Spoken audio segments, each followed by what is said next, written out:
যাচ্ছে তাই। বন্ধুরা কেমন আছো তোমরা? যাচ্ছে তাইতে তোমাদের আজ এই সুন্দর প্যাঁচাটাকে নকশা করে দেখাবো। আমরা পহেলা বৈশাখে এইরকম প্যাঁচার মুখোশ সব সময় বানিয়ে থাকি প্রতি বছর।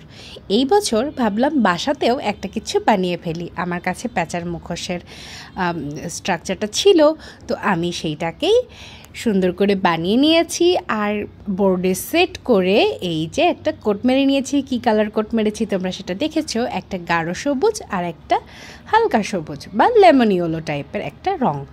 তো এই রঙগুলো আমার খুব ভালো লাগে আমার ঘরের জন্য। তো আমি পুরো বোর্ডটাকে গাঢ় সবুজ করেছি আর প্যাঁচার মুখটাকে করেছি হালকা সবুজ। আর ভেবেছিলাম একটা আমাদের লোকজ আলপনা দিয়ে এই পুরো প্যাঁচাটাকে নকশা করা যায় কি না।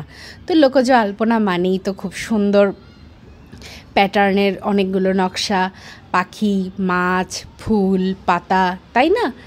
তো এইগুলোকেই সুন্দর করে সাজিয়ে সাজিয়ে এই যে দেখো আমি বিভিন্ন জায়গায় ড্রয়িংগুলো করে ফেলছি। আলপনাগুলো এখানে আমি চিকন তুলি ব্যবহার করেছি, আর কিছু কিছু জায়গায় একটু ধারের অংশগুলোতে আমার ড্রয়িংগুলো করতে একটু কষ্ট হয়ে যাচ্ছিলো। আর ভিডিও করতে গেলে বোঝোই তোমরা, একটু বুঝে শুনে করতে হয়, তখন বিভিন্ন জায়গায় ধরতে হয়।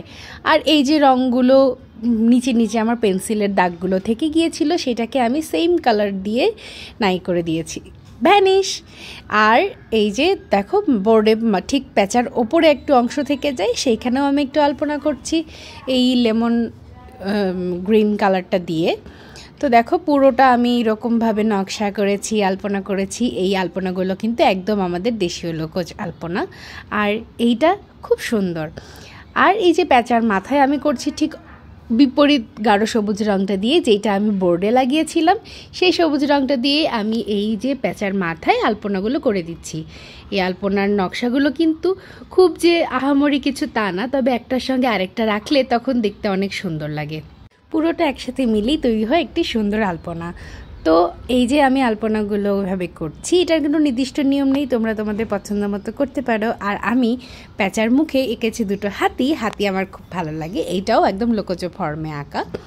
আর প্যাঁচার চোখে আমি একটা গাঢ় সবুজ কালার করে নিয়েছি, একদম কালচে একটা সবুজ, যেন চোখটা একটু দেখা যায়। আর এই যে মুখের নিচের অংশটাতে, যেটাকে আমরা প্যাঁচের দাড়ি বলে থাকি, সেইখানেও আমি এইভাবে লাইন দিয়ে দিচ্ছি আর দিচ্ছি ছোটো ছোটো ডট চোখের চারপাশে, যেন চোখটা একটু আলাদা হয়, কারণ পুরো প্যাঁচাটাই একই রঙের।